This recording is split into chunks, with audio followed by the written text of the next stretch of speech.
Le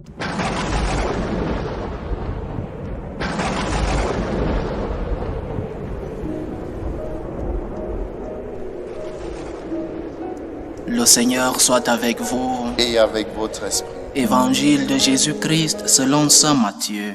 Gloire à toi, Seigneur. En ce temps-là, Jésus se rendit dans son lieu d'origine et il enseignait les gens dans leur synagogue, de telle manière qu'ils étaient frappés d'étonnement et disaient: d'où lui vient cette sagesse et ces miracles? N'est-il pas le fils du charpentier? Sa mère ne s'appelle-t-elle pas Marie, et ses frères Jacques, Joseph, Simon et Jude? Et ses sœurs ne sont-elles pas toutes chez nous? Alors, d'où lui vient tout cela? Et ils étaient profondément choqués à son sujet. Jésus leur dit: un prophète n'est méprisé que dans son pays et dans sa propre maison. Et il ne fit pas beaucoup de miracles à cet endroit-là à cause de leur manque de foi. Acclamons la parole de Dieu. Louange à toi, Seigneur Jésus. Pour introduire cette méditation, il faudrait peut-être revenir de temps en temps sur certaines attaques que nous recevons, nous chrétiens catholiques, et que nous recevons beaucoup plus venant de nos frères chrétiens aussi, mais qui nous attaquent sur certains points de notre foi. Et aujourd'hui, l'Évangile nous parle justement d'un de ces points-là. Il faut entrer, pour comprendre un texte, il faut entrer dans son contexte. Je ne sais pas si c'est le lieu de le dire, parce que ce sont des choses si basiques que je comprends pas comment des personnes qui ont fait des études bibliques ne comprennent pas que pour entrer dans un texte, il faut comprendre son contexte. Et le contexte ici, le contexte de cet évangile, c'est le contexte de l'époque de Jésus. Et une époque qui a sa culture, qui a sa langue.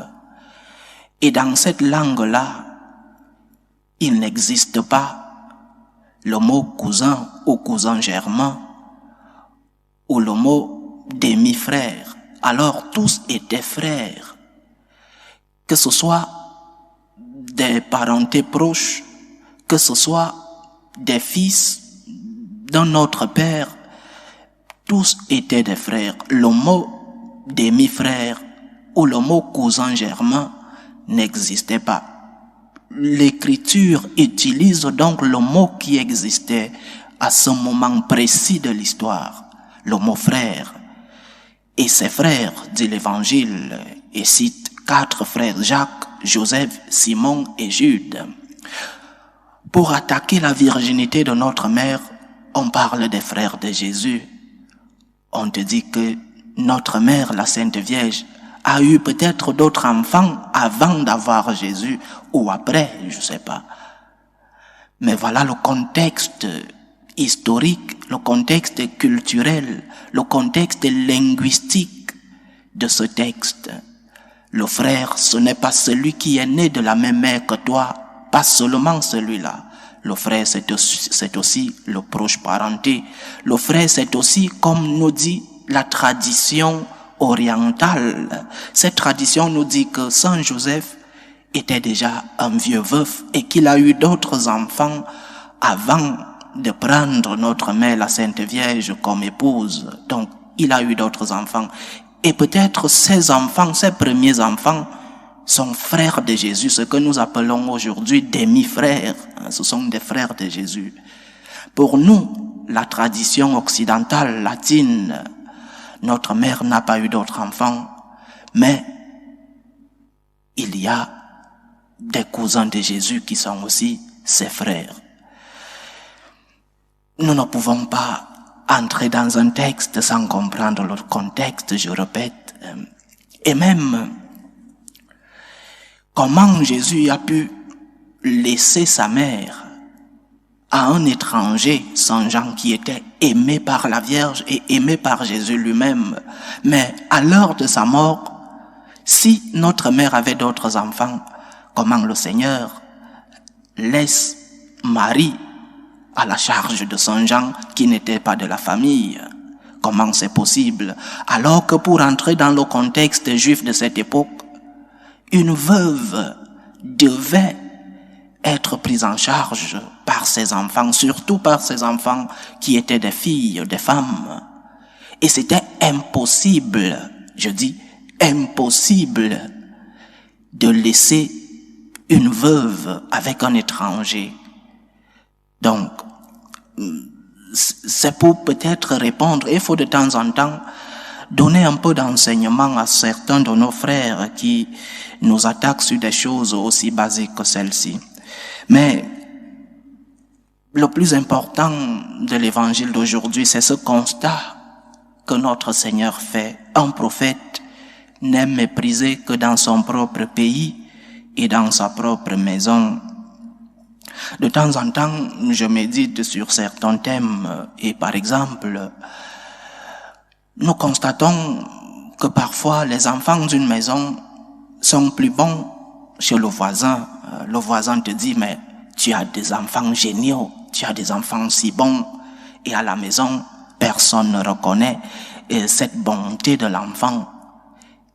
Et d'un autre côté, le mariage, quand deux personnes se rencontrent, un homme et une femme, cet amour si grand, extraordinaire amour, personne ne veut vivre séparé de l'autre. Mais petit à petit, cette flamme s'éteint. Quelle est la cause? Peut-être parce que nous sommes déjà habitués avec le bien des personnes que nous ne valorisons plus ce qu'il y a de bien en les personnes qui nous entourent. Parce que cette personne fait tant de bien ou alors fait un effort d'être une bonne personne, nous ne valorisons plus ce bien et nous mettons plus l'accent sur les défauts de la personne. Et nous avons tous des défauts. Mais si nous mettons simplement l'accent sur les défauts des autres, alors nous ne voyons plus le bien qu'il y a en les personnes. Il y a quelques jours, nous lisions un dimanche l'évangile du semeur, où il y a en nous du bon et de l'ivraie. Nous avons tous en nous quelque chose de bon et quelque chose de mauvais. Et ce que nous devons faire, chers frères et sœurs, c'est de voir en les autres le bon. Ne nous attardons pas toujours sur ce qu'il y a de mauvais. S'il y a quelque chose de mauvais sur ce qui nous entoure, essayons de le corriger fraternellement. Mais mettons l'accent sur le bien que nous recevons des autres. Si nous nous habitions seulement au bien, nous ne valorisons pas ce que les gens font pour nous. Donc, ça se passe comme ça dans les couples. Parce qu'en rencontrant cette personne, j'ai aimé sa façon d'être, j'ai vu ce qui était bien. Alors petit à petit, tu ne valorises plus le bien de la personne. Et dans nos maisons, nous ne voyons que le mal des autres. Nous ne voyons que les défauts de ceux qui vivent avec nous. Alors que ce qu'ils font de bien est plus valorisé par ceux qui vivent hors de nous. Et on te dit, quel merveilleux fils tu as.